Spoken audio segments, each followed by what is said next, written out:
qëndresës sonë kombëtare, historisë e lojës së kohës.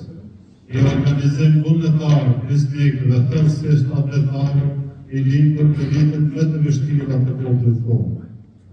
Roja e kohës u formua gjatë viteve të 90-ta, në kohën kur populli shqiptar në Kosovë jetonte në presion, dhurë, pasiguri dhe përndjekje të përditshme. Kur shkollat u mbyllën, institucionet u shtypën dhe populli mbeti pa mbrojtje, lindi nevoja që vetë komunitetit ngrihej për të mbrojtur familjet, lagjen dhe jetën e përditshme.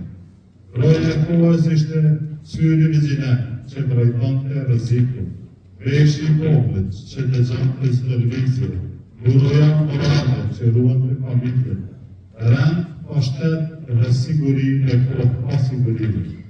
Ajo përfaconte patriotizëm të pastër, besën e shqiptarit, unitetin e popullit dhe vullnetin për të mos u gëzuar kohë.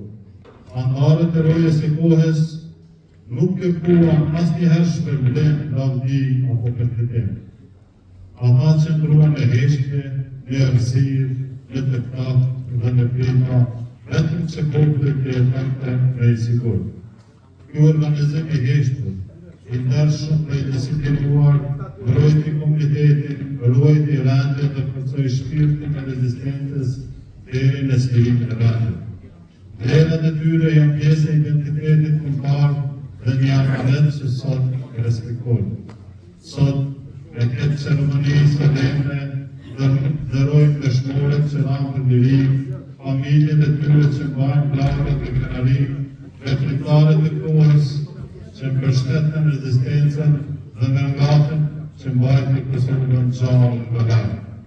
Roja e kohës nuk është vetëm histori, ajo është simbol i krenarisë, qëndresës, unitetit dhe dashurisë për anëterit.